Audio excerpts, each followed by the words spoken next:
No aniversário de 40 anos da minha única filha, ela olhou-me com os olhos que eu não reconhecia e disse as palavras que se tornaram o meu ponto de viragem. O melhor presente que me poderias dar, mamã, seria morreres e deixares-me em paz com a tua herança. O som da taça de champanhe que escorregou da minha mão e se estilhaçou no chão de mármore foi a única resposta no silêncio que se seguiu. O meu genro, Ricardo, parado ao seu lado, apertou-lhe o braço, mas o seu gesto não continha repreensão, apenas um aviso para que se contivesse em público. Os seus olhos encontraram os meus por uma fração de segundo, e neles vi não choque, mas um cálculo frio, uma cumplicidade que me gelou mais do que as palavras de Sofia. Sofia, impassível, deu um passo por cima dos cacos de cristal como se fossem folhas secas. Vês o que me fazes fazer, sibilou ela, a sua voz baixa e cheia de veneno. Sempre a fazer uma cena. Sempre a querer ser o centro das atenções, até no meu aniversário. As poucas amigas que restavam na sala, mulheres com rostos esticados e sorrisos caros, desviaram o olhar para suas bebidas, fingindo uma súbita necessidade de examinar o conteúdo dos seus copos. Ninguém me defendeu. Ninguém se moveu. Eu estava sozinha numa ilha de humilhação, rodeada por um mar de indiferença. Foi então que Ricardo, finalmente, interveio, com a sua falsa bonomia de sempre. Querida, já chega. A tua mãe está cansada. Ele dirigiu-se a mim, o seu sorriso não chegando aos olhos. Helena, talvez seja melhor ires para casa descansar um pouco. Foi um dia longo para todos. Não era uma sugestão. Era uma ordem de expulsão. Assenti, incapaz de formar palavras, o meu corpo a mover-se por autômato. Peguei na minha mala, deixada no sofá, e vi ao lado dela a pequena caixa de veludo azul que continha as chaves do apartamento na praia. O meu presente. Olhei para ela, depois para Sofia, que me fuzilava com o olhar, e deixei-a ficar. A sua crueldade merecia ser assombrada pelo fantasma da minha generosidade. O caminho para casa foi um borrão de luzes e sombras. Conduzi com uma precisão mecânica, as minhas mãos firmes no volante enquanto o mundo interior se desmoronava. O meu telemóvel vibrou no banco do passageiro. O nome de Ricardo iluminou o ecrã. Ignore-I. Vibrou outra vez. E outra. Na quarta vez, atendi, colocando em alta voz, mas não disse nada. A sua voz, melosa e manipuladora, encheu o habitáculo do carro. Helena? Estás aí? Ouve, a Sofia. Ela não queria dizer aquilo daquela maneira. Sabes como ela fica quando bebe um pouco a mais, e com a pressão do aniversário. Ele fez uma pausa, esperando uma resposta que não veio. Ela está aqui a chorar, arrependida. Apenas ficou frustrada porque tu não pareces perceber a nossa situação financeira.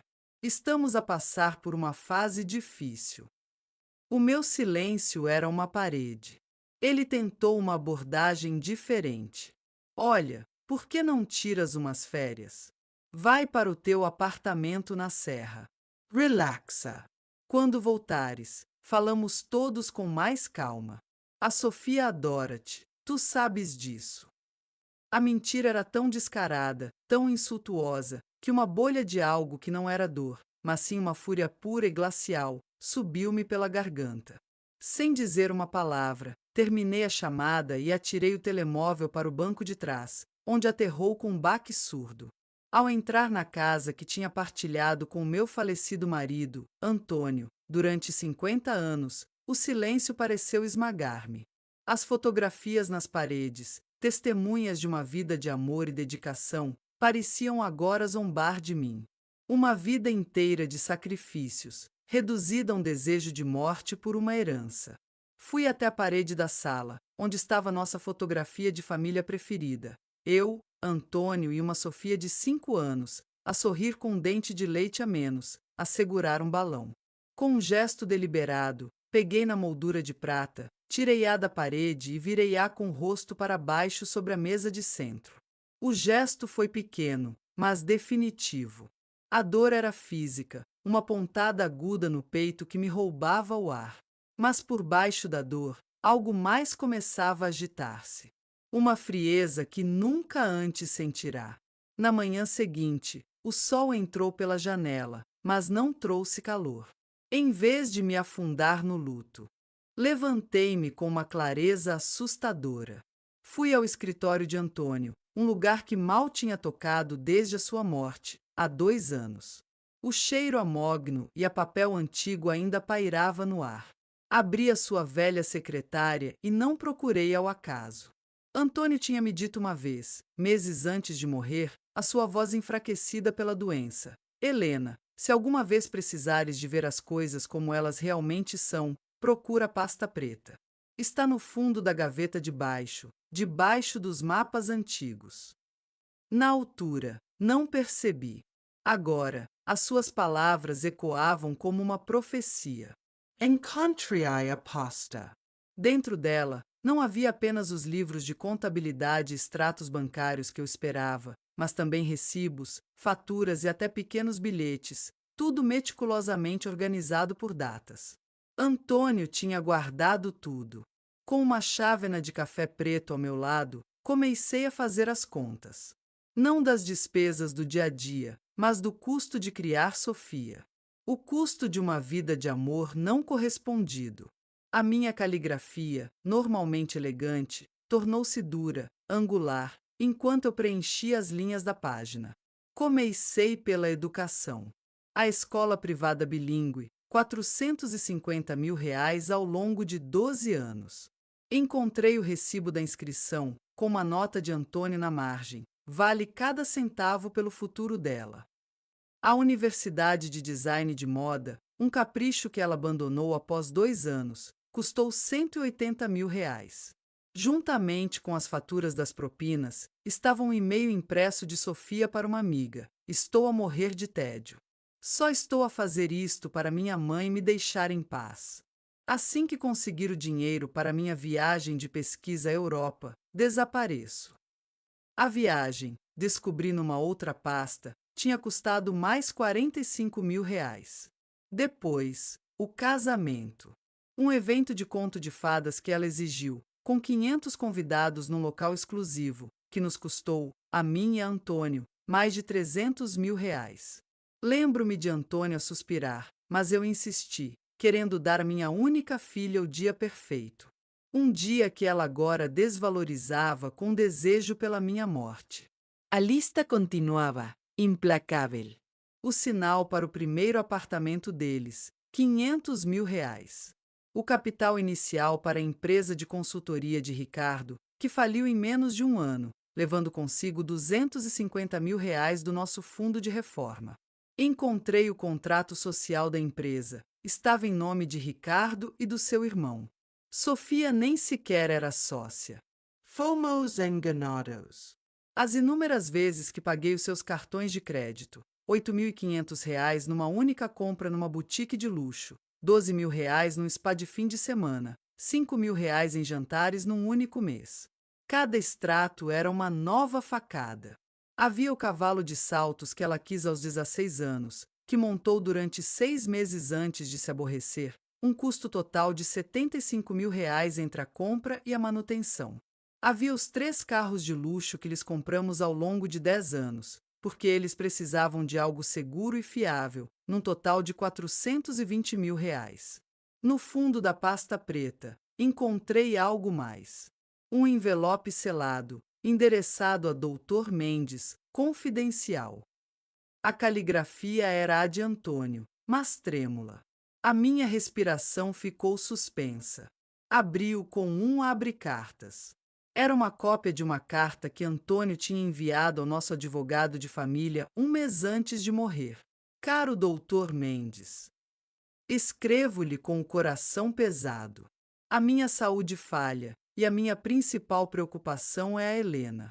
A nossa filha, Sofia, e o seu marido, Ricardo, tornaram-se um fardo financeiro e emocional que temo que a Helena não consiga suportar sozinha.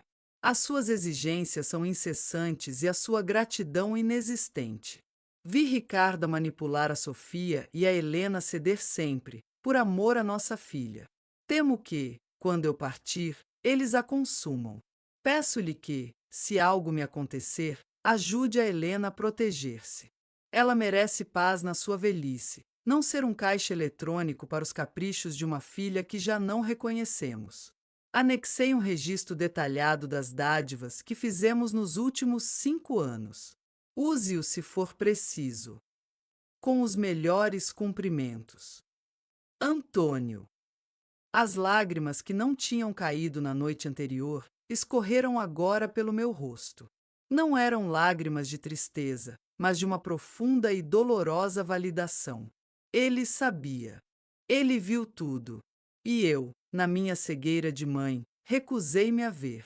Ao final da manhã, a soma total estava à minha frente, calculada com a precisão de um contabilista forense. Cada centavo documentado. R2.845.000. Quase 3 milhões de reais. O valor monetário da minha devoção. Olhei para o número e a dor transformou-se em algo diferente. Uma raiva gelada e cristalina. Peguei numa caneta de tinta vermelha da secretária de Antônio e desenhei um círculo duplo e grosso à volta do número final. Eu não era uma mãe. Eu era um banco. Um recurso a ser explorado até a exaustão. E agora, o recurso estava a ser instruído a desaparecer para que o acesso aos fundos restantes fosse mais fácil. Levantei-me, o corpo rígido, mas a mente límpida. Fui até a estante e tirei a velha agenda de contactos de Antônio. Folheei as páginas amareladas até encontrar a letra M. Mendes, Afonso. Advogado. O número estava lá, inalterado há décadas. Peguei no telefone do escritório, o seu peso sólido na minha mão, e disquei os números lentamente, cada toque um passo para longe da mulher que eu tinha sido. A voz de uma secretária atendeu. Escritório de Advocacia Mendes. Bom dia.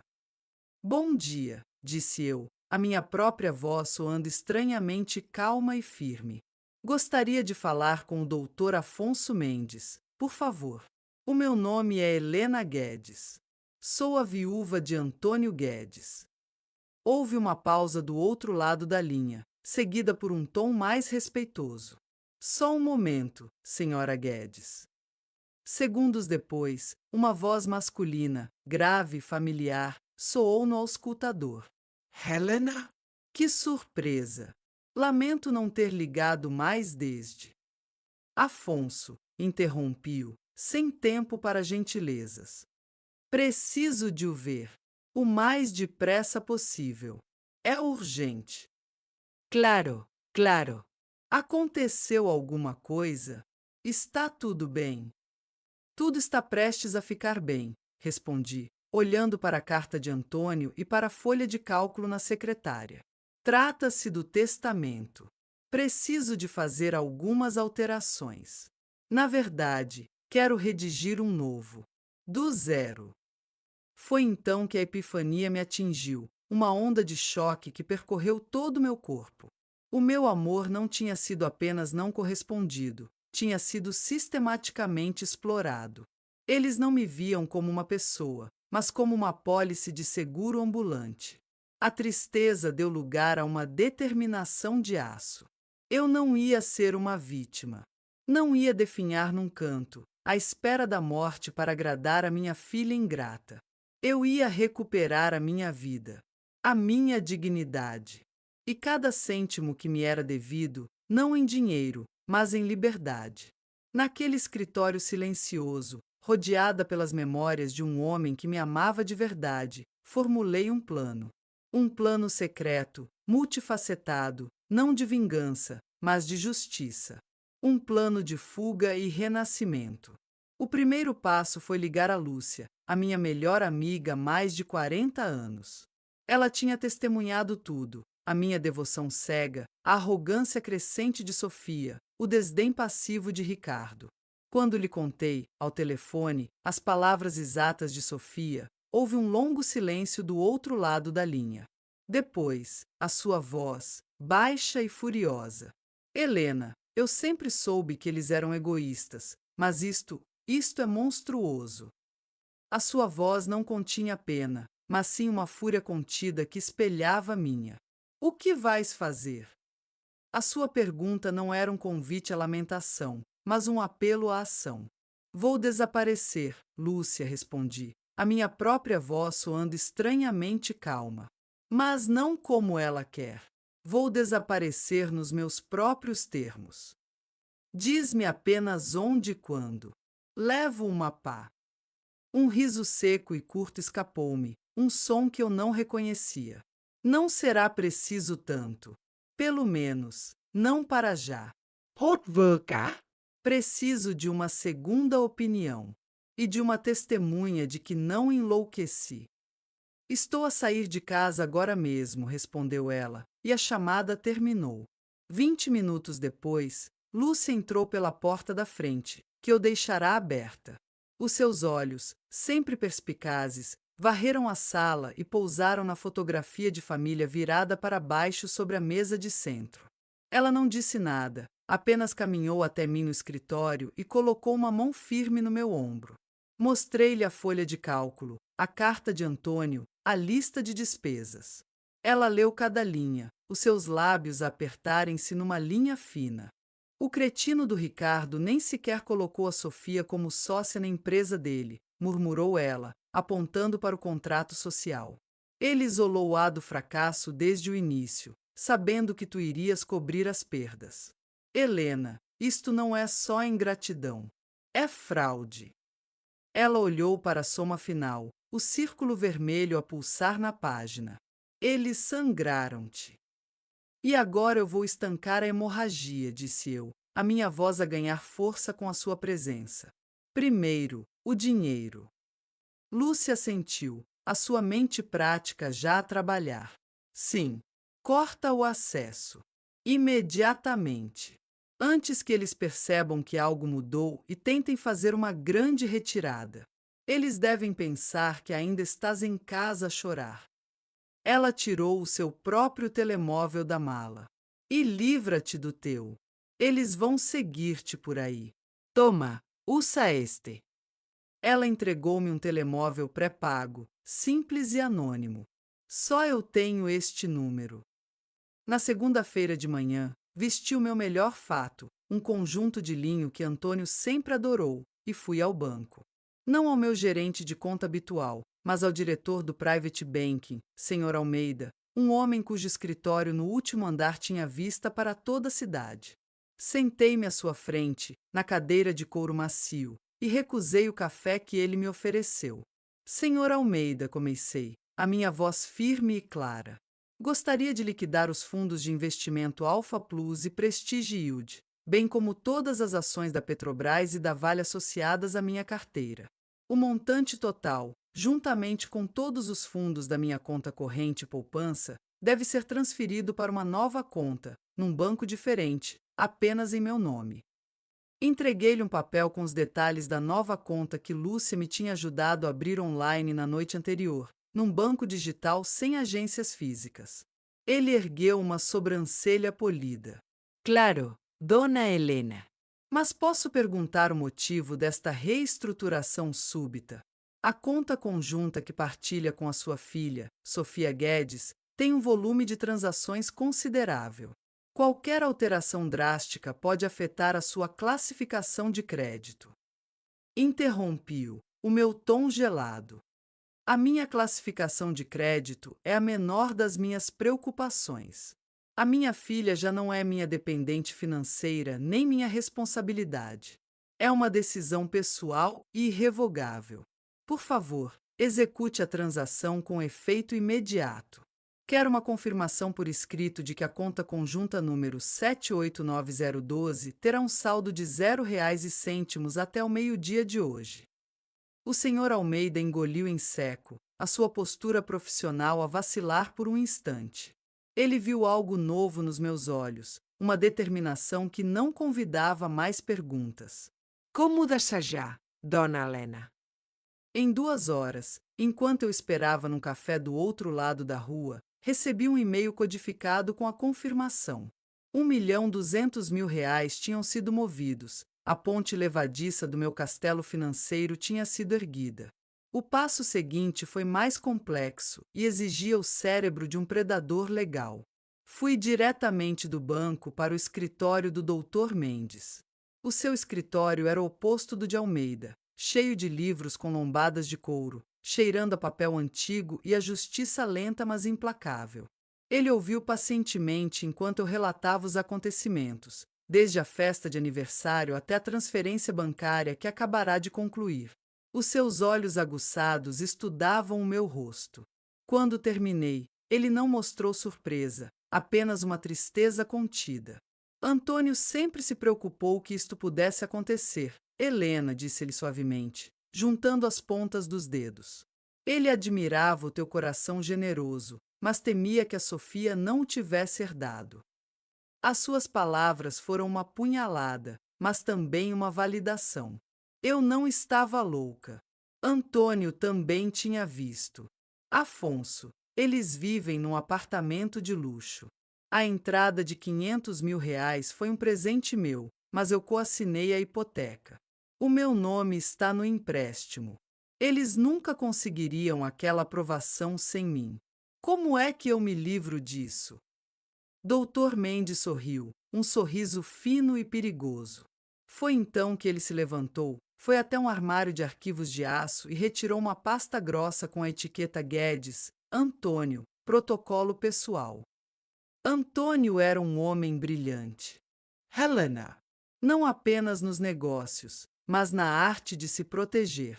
Ele previu este exato cenário. Ele abriu a pasta e tirou um documento com várias assinaturas. Os R$ 500.000 não foram um presente. Legalmente, foram estruturados como um mútuo conversível com cláusula de exigibilidade antecipada. Eu sei, o nome é horrível. Ele empurrou o documento pela mesa na minha direção. Em termos simples, é um empréstimo. Um empréstimo que tu lhes concedeste. A cláusula principal, que eu próprio redigi a pedido do Antônio, estipula que o montante total, acrescido de juros compostos à taxa de mercado, torna-se imediatamente devido e pagável se tu, como garante, decidires retirar o teu nome da hipoteca ou se o imóvel for colocado à venda. Senti o chão afirmar-se sob os meus pés pela primeira vez em anos. O que é que isso significa, na prática? Significa que temos o poder, disse o Dr. Mendes, os seus olhos a brilhar. Vamos enviar-lhes uma notificação formal amanhã de manhã. Eles terão duas opções. Opção A. Tem 30 dias para te pagar R$ 500.000 mais os juros acumulados, que agora, após 5 anos, totalizam cerca de R$ 780.000, e para refinanciar a totalidade da hipoteca de R$ 2 milhões apenas nos seus nomes. Dado o histórico de crédito de Ricardo e a falta de rendimentos declarados de Sofia, a probabilidade de um banco lhes conceder esse crédito é nula. Ele fez uma pausa, deixando o peso da informação assentar. Ou, opção B, eles são forçados a vender o apartamento para te pagar. Tendo em conta o mercado imobiliário atual, eles terão sorte se conseguirem cobrir a hipoteca e o teu empréstimo. Muito provavelmente, sairão sem nada. Uma sensação de poder, fria e pura, percorreu-me. Não era alegria, era a justiça. Era o reequilíbrio da balança. Vamos avançar com a notificação, disse eu. Quero que o oficial de justiça a entregue pessoalmente. Será um prazer, disse o Dr. Mendes. e Helena. O Antônio também deixou isto. Ele tirou um envelope mais pequeno da pasta. Dentro estava um cartão de um contato. Arthur Viana, Consultor de segurança e logística. Antônio contratou uma vez para um assunto delicado na empresa. Ele é discreto, eficiente e especializado em relocalizações. Se vais desaparecer, precisas de o fazer corretamente. Saí do escritório do Dr. Mendes e não voltei para casa. A casa parecia agora o mausoléu de uma vida que já não era minha. Em vez disso, usando o telemóvel que Lúcia me dera, liguei para Arthur Viana. A sua voz era calma e profissional. Expliquei que precisava de alugar um apartamento mobilado, discreto, com contrato de arrendamento flexível, em nome de uma empresa de fachada, e que precisava das chaves em 24 horas. Entendido, senhora Guedes, disse ele, sem fazer perguntas desnecessárias. Tenho algumas propriedades que não estão no mercado. Uma na Vila Madalena seria do seu agrado? Pequeno, seguro, com garagem subterrânea e sem porteiro curioso. Posso preparar os documentos. O pagamento pode ser feito através de um intermediário para não deixar rasto. Perfeito, respondi. Envie-me os detalhes. A minha fuga estava em marcha. Já não era apenas uma ideia, mas uma série de ações concretas e irreversíveis. Eu estava a desmantelar a minha antiga vida, peça por peça, com a precisão de um cirurgião. E pela primeira vez desde aquela noite fatídica, não senti dor nem tristeza. Senti o ar a encher os meus pulmões. Senti a liberdade. O Dr. Mendes não se limitou a delinear as opções. Ele dissecou-as sobre a sua secretária de mogno como um cirurgião a preparar-se para uma operação complexa. Helena, a tua assinatura como fiadora não é apenas um nome num papel. É a viga mestra que sustenta toda a estrutura financeira deles. Sem ela, o edifício desmorona. Ele apontou para uma cláusula específica no contrato de hipoteca que tinha à sua frente. Cláusula 7.3. O banco reserva-se o direito de reavaliar o perfil de crédito dos mutuários em caso de alteração material das garantias. A tua retirada é a mais material de todas as alterações. Ele inclinou-se para frente, o seu tom a passar de legal para estratégico. Vamos enviar 2 notificações em simultâneo. Uma para o gerente do banco, a informar da tua decisão irrevogável de te retirares como fiadora, com efeito imediato.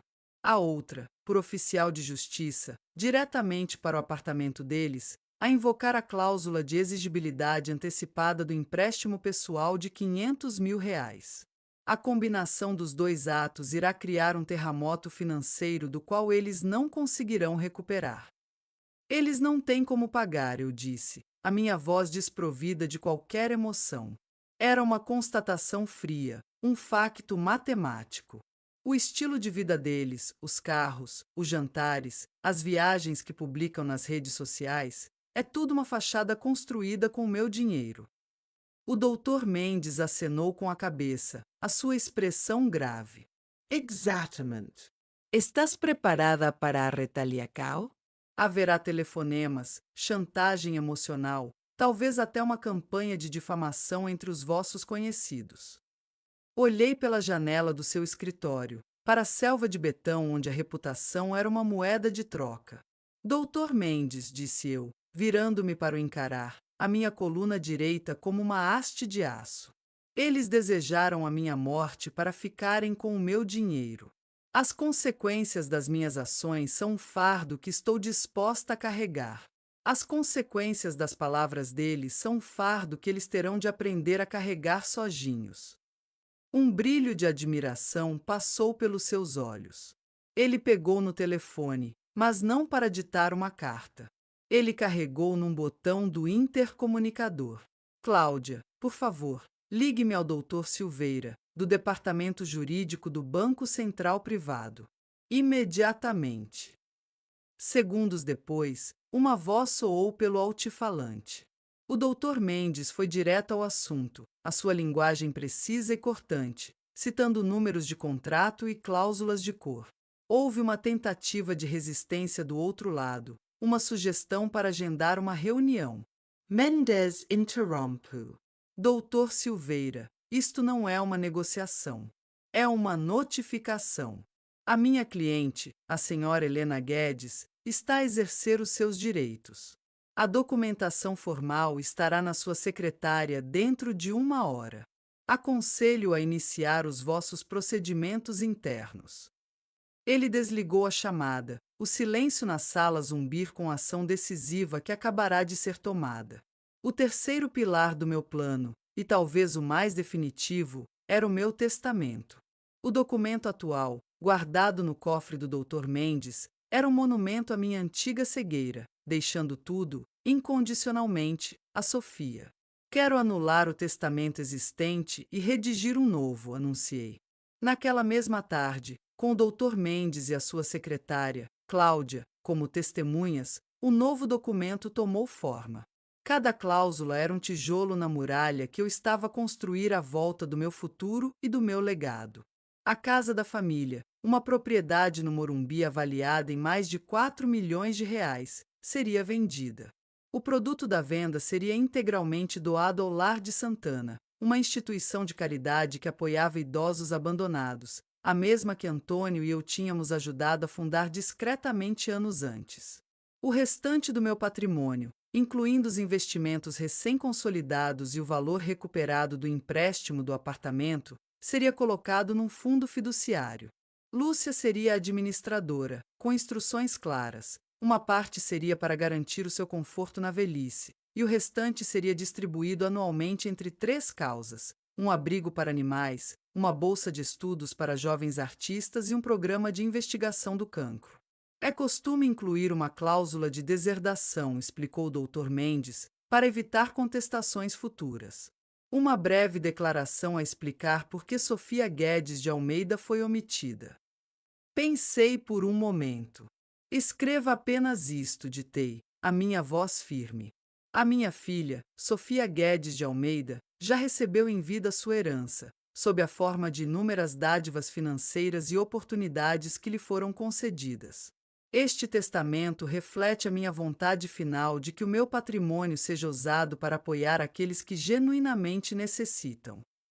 Ao pegar na caneta de tinta permanente de Antônio, que o Dr. Mendes guardara para mim, e assinar o meu nome no final do documento, não senti um peso a ser retirado.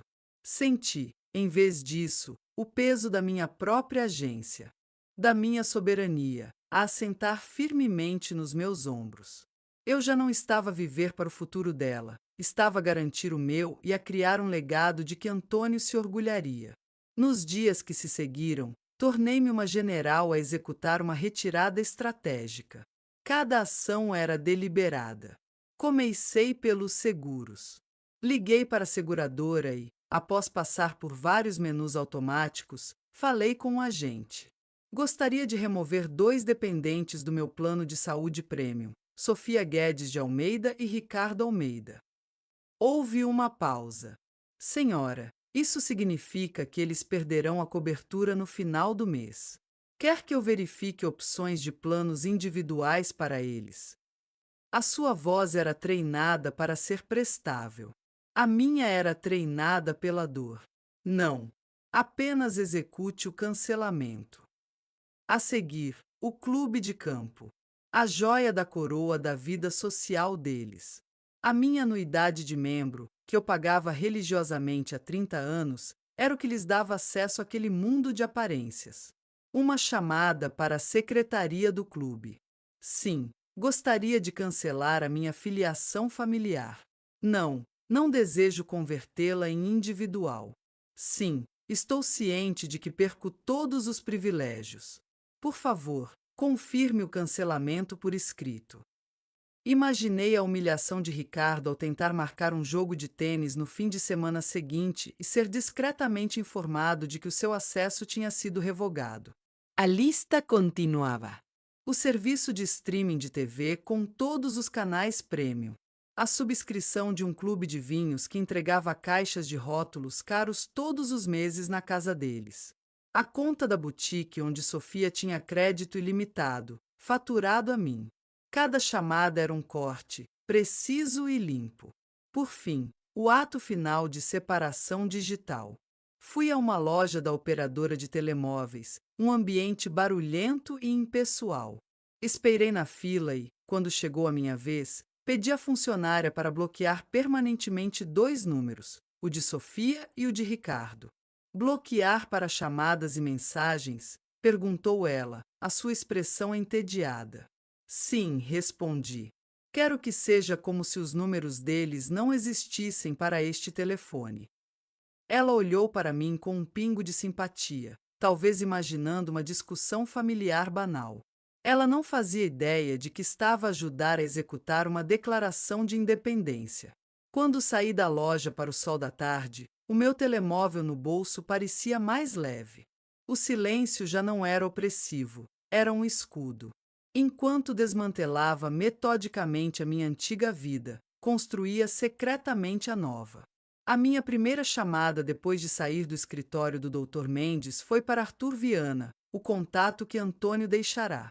Encontramo-nos num café discreto, longe dos meus bairros habituais. Ele era um homem de meia idade, com um olhar que via tudo e não revelava nada. Não parecia um segurança, mas sim um professor universitário.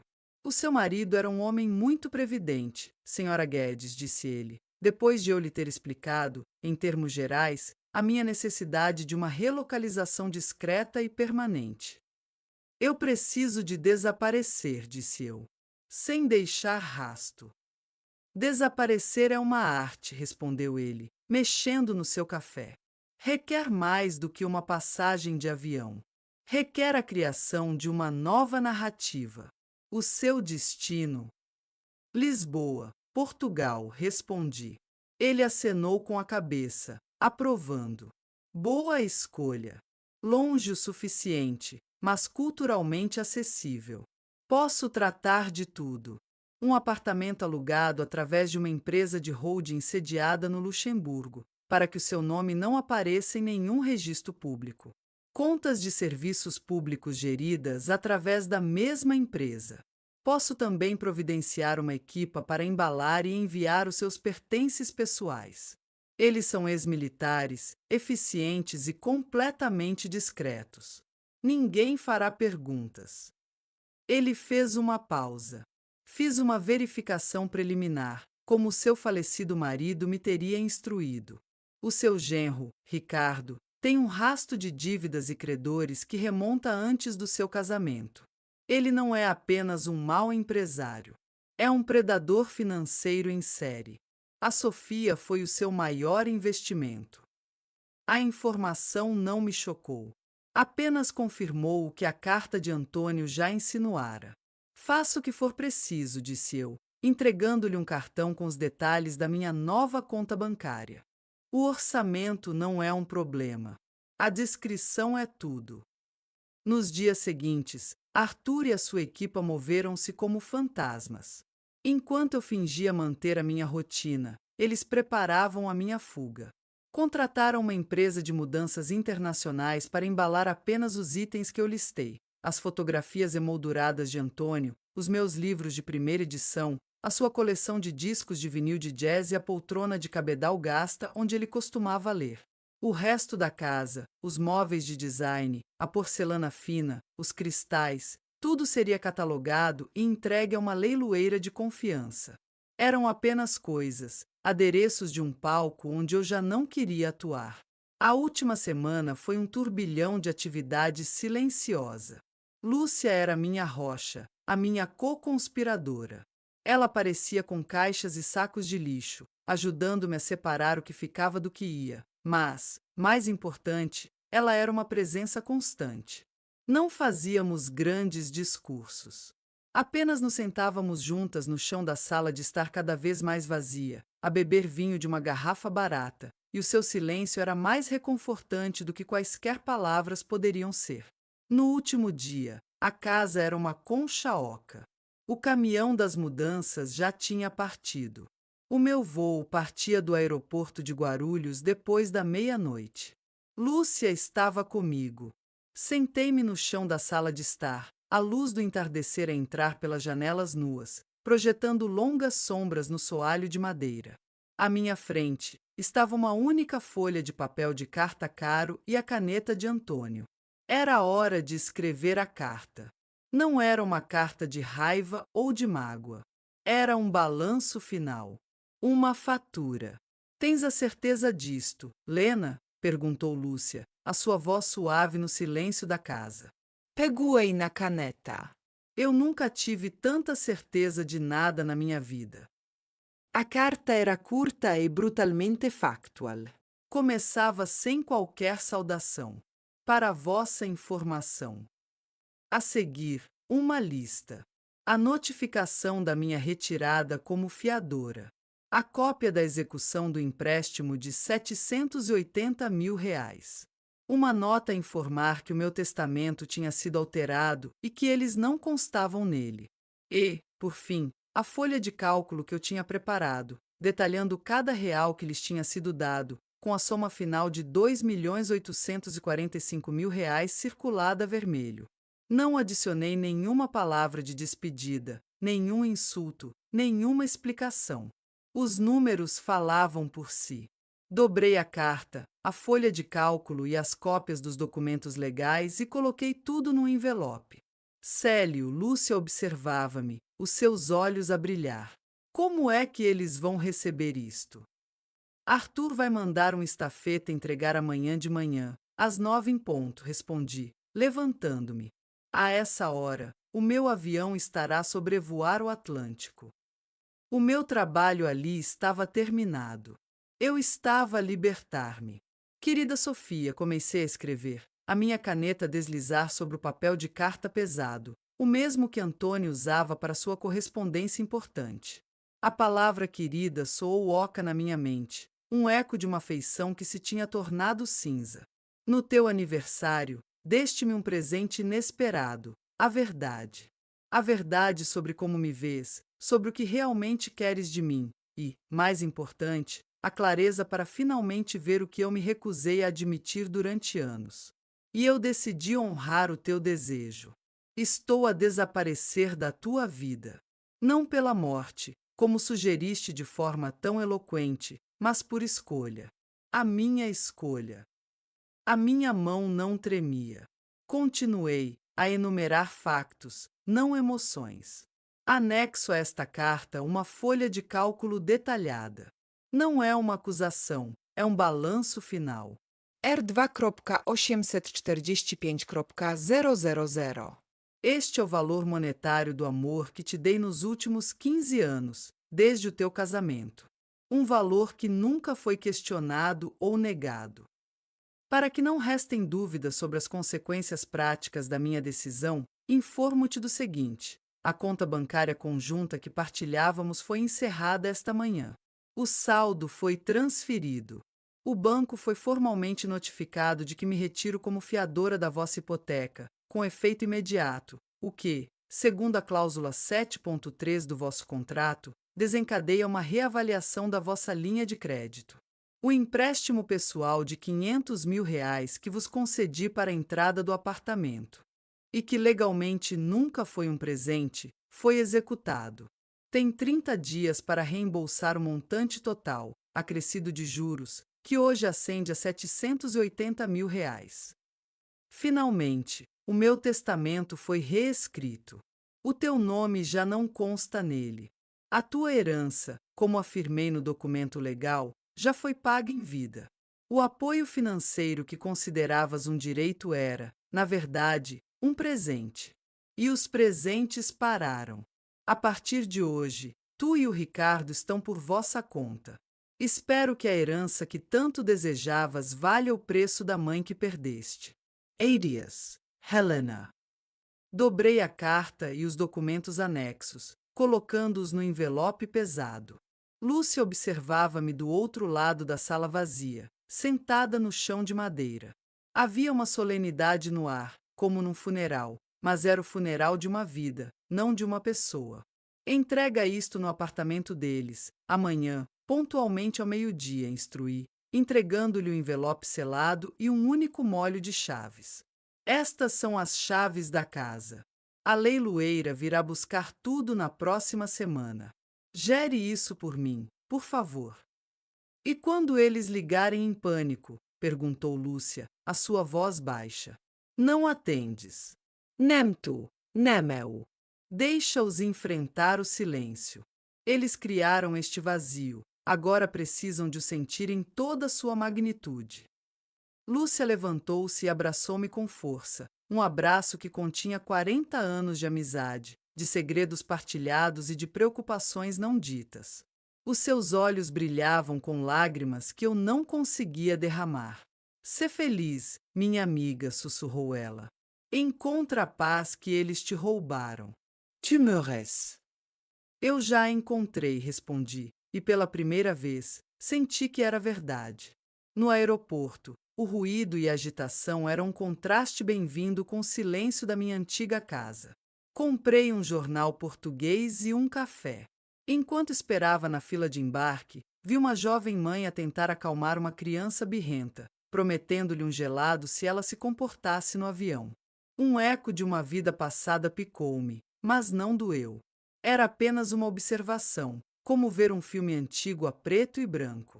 Quando meu voo foi chamado, caminhei em direção à porta de embarque sem olhar para trás. Cada passo era mais leve que o anterior.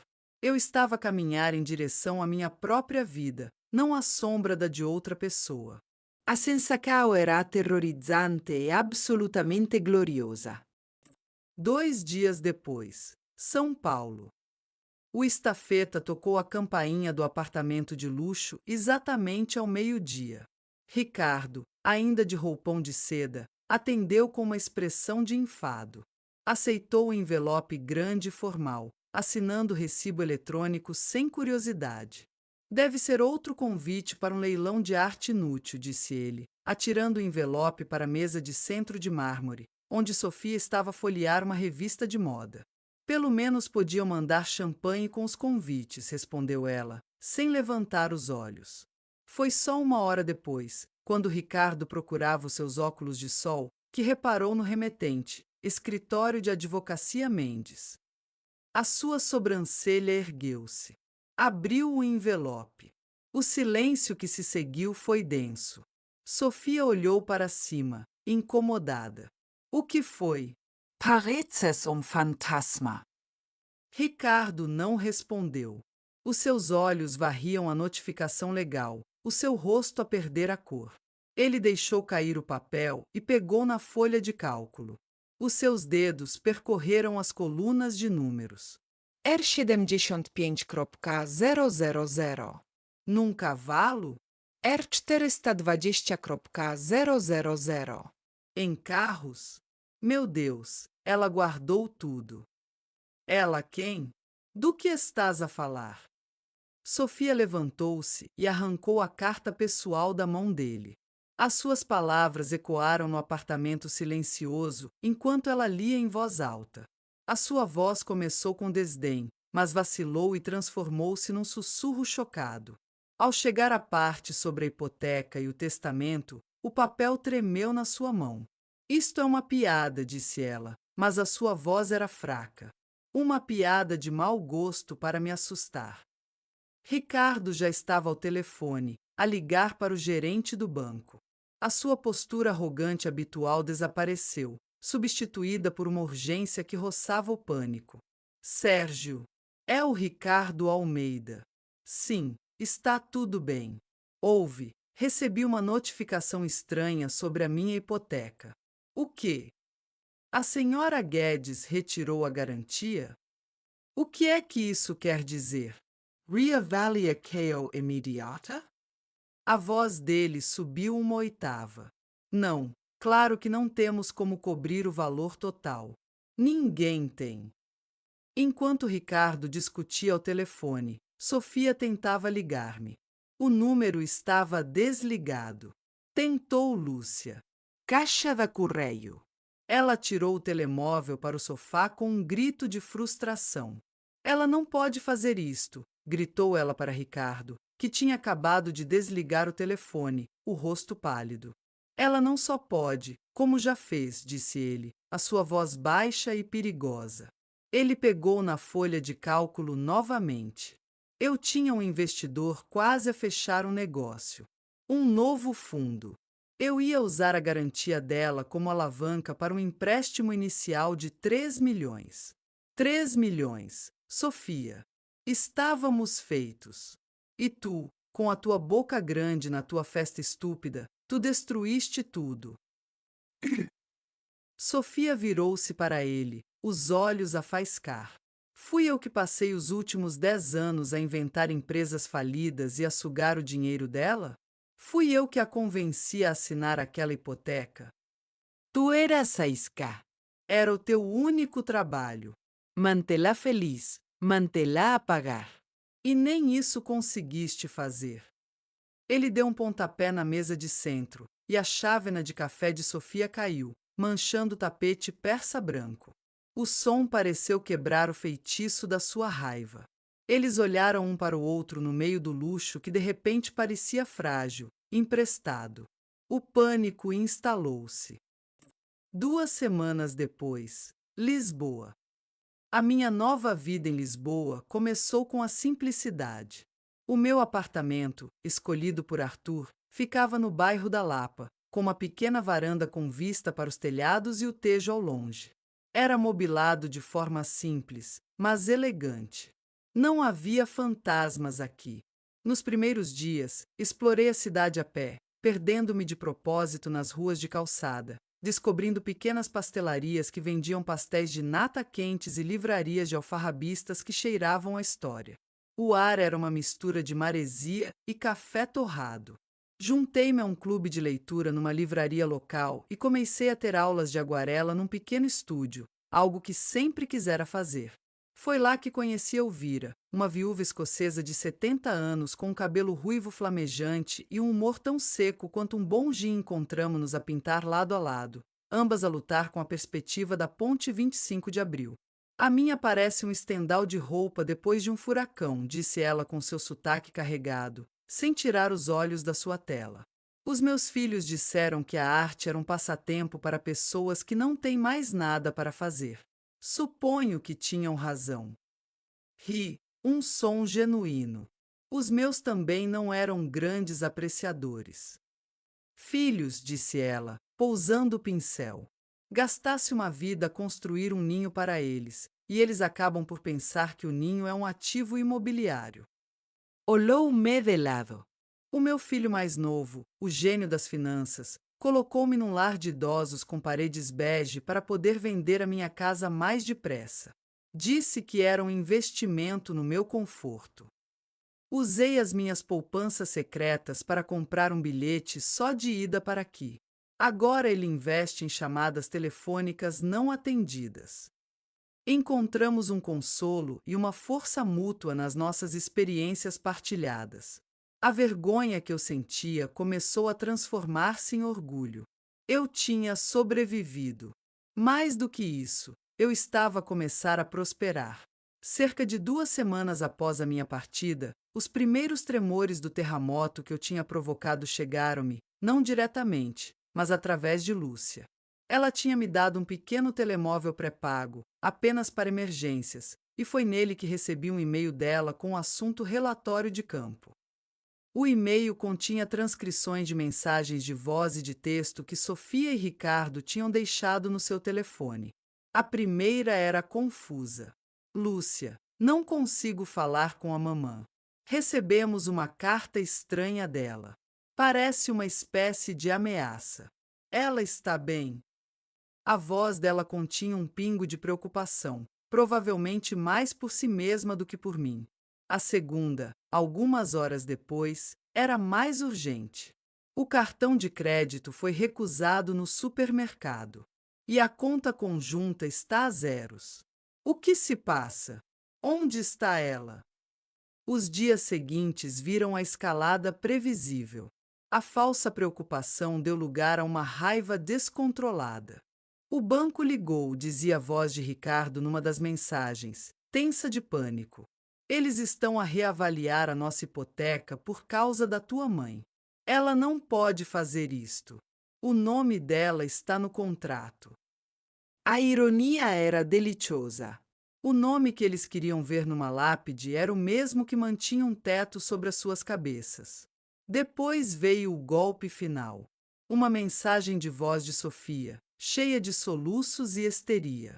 Eles vão ficar com a casa. Mamã, vamos para a rua. Como pudeste fazer-nos isto? Depois de tudo o que fizeste por nós. És um monstro. A sua tentativa de inverter a narrativa, de se pintar como a vítima, era tão transparente que quase me fez rir. Li o e-mail sentada na minha varanda, com uma chávena de chá e o som das gaivotas ao fundo. Não senti raiva, nem sequer satisfação. Senti um distanciamento profundo, como se estivesse a ler a sinopse de um enredo que já não me pertencia. Apaguei o e-mail. Peguei no meu bloco de aguarelas e comecei um novo esboço. O rosto enrugado, mas vibrante, de uma vendedora de castanhas que vira no chiado naquele dia. Eu estava a pintar a vida à minha volta, não as ruínas que deixará para trás. Eu não respondi. O meu silêncio era minha arma mais poderosa e o meu escudo. Deixei-os a marinar nas consequências das suas próprias palavras, a afogarem-se na realidade que tinham criado. Nas semanas seguintes, Lúcia tornou-se a minha cronista relutante daquele desmoronamento. Primeiro, informou-me que eles tinham tentado ir à polícia para me darem como desaparecida. Lúcia foi chamada como a minha amiga mais próxima. Na esquadra, perante um inspetor cansado, Sofia tentou encenar uma performance de filha preocupada, as lágrimas a postos. Mas quando Lúcia, a pedido do inspetor, apresentou uma cópia da carta que eu deixará, o ambiente mudou. O inspetor leu-a, depois olhou para os extratos bancários que Lúcia também providenciou a meu pedido, mostrando a transferência de fundos. Ele olhou para Sofia e Ricardo, não com simpatia, mas com um enfado visível. Isto não é um caso de polícia, declarou ele, a sua voz pesada. É um assunto de família. A vossa mãe é uma mulher adulta, em pleno controlo das suas faculdades e das suas finanças. Ela é livre para ir para onde quiser. Sugiro que resolvam os vossos problemas em privado. A humilhação pública foi apenas o começo. Encurralados, viram a sua vida luxuosa desmoronar-se tijolo por tijolo. A primeira vítima foi o BMW de Ricardo. Lúcia enviou-me uma fotografia de telemóvel do anúncio de venda online, com a descrição venda urgente, motivo de força maior. Depois, foi o relógio de ouro que ele usava como um troféu, que apareceu no site de uma casa de penhores. Foram forçados a quebrar o contrato de arrendamento do apartamento, pagando uma multa pesada, e a procurar um lugar minúsculo para alugar na periferia, um lugar onde os vizinhos não se importavam com a marca do seu carro ou o designer da sua mala. Estavam a enfrentar a realidade de viver dentro das suas posses pela primeira vez nas suas vidas, e o choque era brutal. Pensei que essa seria a última cartada deles, o fundo do poço da sua decadência. Mas subestimei a profundidade do seu desespero e a crueldade que ele podia alimentar. Cerca de 3 meses após a minha partida, enquanto eu tomava um café numa esplanada soalheira na Graça, recebi uma chamada do Dr. Mendes. A sua voz, normalmente calma, tinha uma nota de aço. Helena, preciso que te sentes.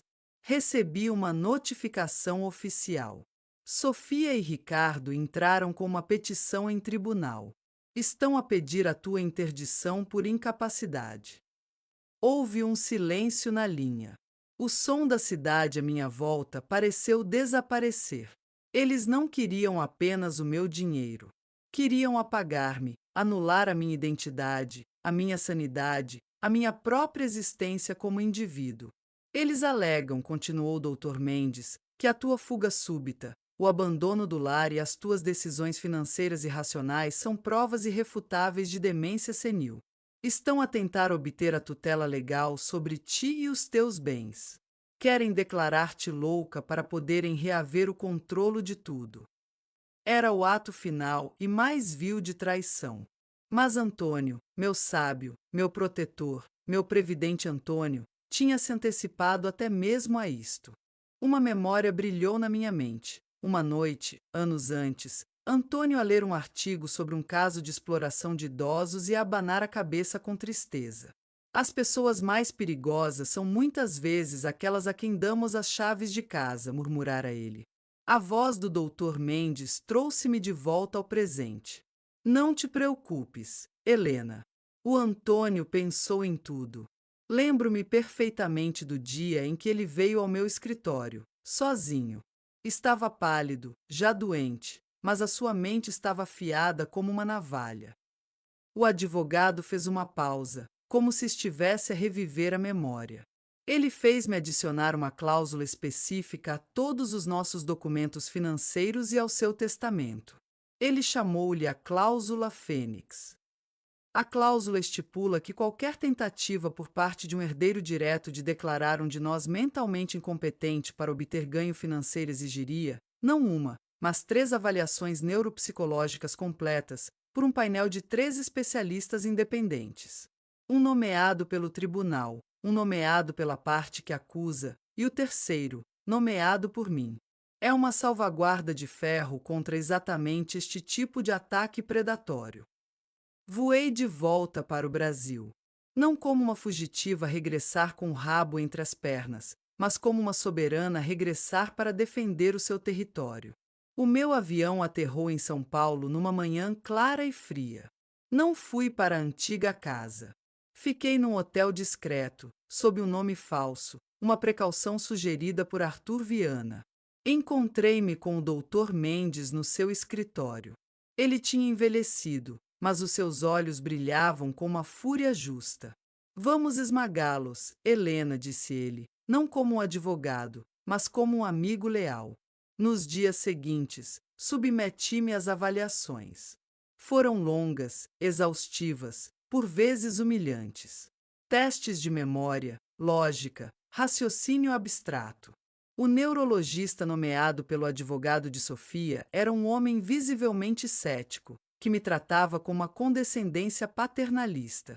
Mas o médico nomeado pelo Dr. Mendes, a doutora Isabel Correia, era uma mulher brilhante e incisiva, cuja reputação era impecável. Os resultados, quando chegaram, foram unânimes e conclusivos. Os 3 relatórios confirmaram o que eu já sabia. A minha mente estava perfeitamente sã, com funções cognitivas acima da média para minha idade. No dia da audiência, vesti um fato azul marinho, a cor da autoridade e da calma. Entrei no tribunal de cabeça erguida. A sala estava quase vazia, exceto pelas partes interessadas. Sofia e Ricardo estavam sentados do outro lado, junto a um advogado com um ar escorregadio. Quando me viram, os seus rostos foram uma mistura de choque, raiva e talvez um pingo de medo. Eles esperavam encontrar uma velhinha frágil e confusa, desorientada pela viagem. Encontraram uma mulher que eles não reconheciam, cuja postura exalava um poder silencioso. O advogado deles, o doutor Faria, apresentou seu caso primeiro. A sua voz era melosa, pintando um quadro de uma mãe idosa e vulnerável, uma viúva enlutada que, no seu sofrimento, tinha sido manipulada por influências externas, um aceno claro a Lúcia, para abandonar a sua família amorosa e dissipar o patrimônio familiar. Ele usou palavras como errática, paranoica, dissociada da realidade. Sofia chorava baixinho, um lenço a tapar o rosto, uma performance digna de uma atriz medíocre. Quando chegou a vez do Dr. Mendes, ele levantou-se lentamente. Não se dirigiu ao advogado de acusação. Falou diretamente com a juíza, uma mulher de meia-idade com um olhar que não tolerava disparates. Meritíssima, a acusação descreve um quadro de ficção. Eu gostaria de apresentar a realidade. Ele foi breve e brutalmente eficiente.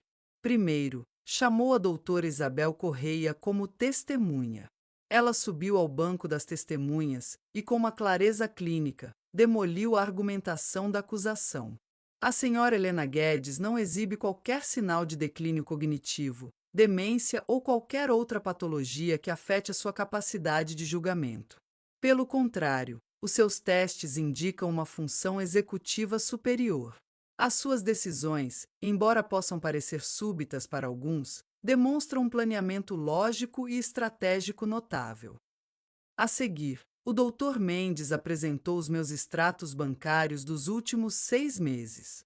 Não os meus, mas os da nova conta de investimento que eu abrirá em Lisboa. Meritíssima, estas não são as ações de uma mulher a dissipar o seu patrimônio. Desde que assumiu o controle total das suas finanças, o patrimônio da minha cliente não diminuiu. Pelo contrário, cresceu 14% através de investimentos prudentes e diversificados. O que os peticionários chamam de irracionalidade parece ser, na verdade, uma competência financeira bastante superior à deles. E depois, o golpe de misericórdia.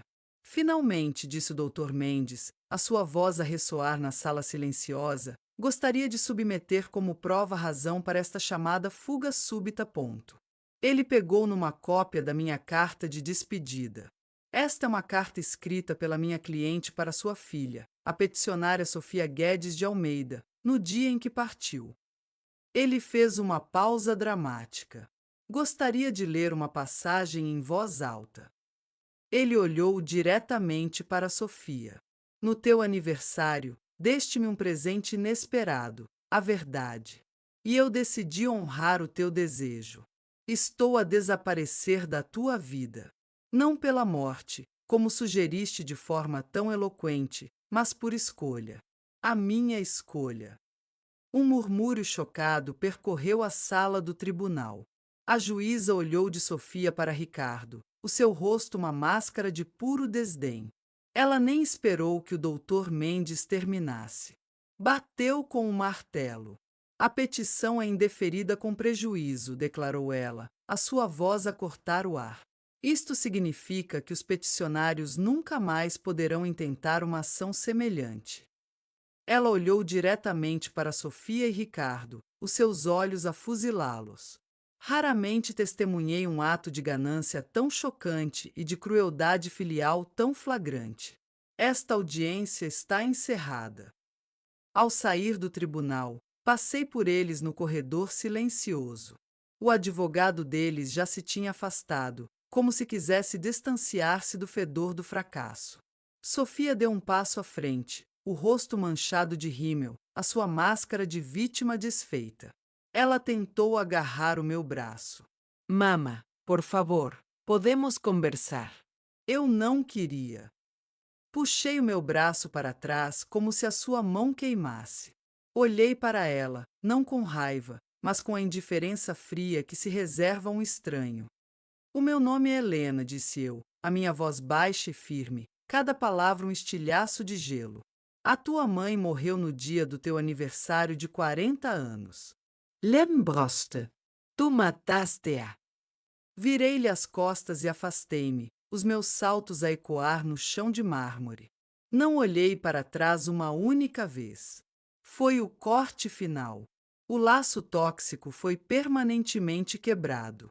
De volta a Lisboa, a vida floresceu de uma forma que eu nunca julguei possível. O voo de regresso foi o mais leve da minha vida. Vendi a casa da família no Brasil através do Dr. Mendes, o último grande fantasma do meu passado. Com o produto da venda, comprei o meu apartamento na Graça, um lugar cheio de luz e com uma vista deslumbrante, e investi o resto. Ironicamente, ao recuperar o controle dos meus bens e a investi-los sabiamente, tornei-me mais segura financeiramente do que nunca. Comecei um blog, anonimamente, a conselho de Elvira. Chamei-lhe A Fuga da Fênix. Nele, comecei a partilhar a minha história em pequenas partes, oferecendo conselhos práticos e apoio a outros pais em situações semelhantes de exploração financeira e emocional.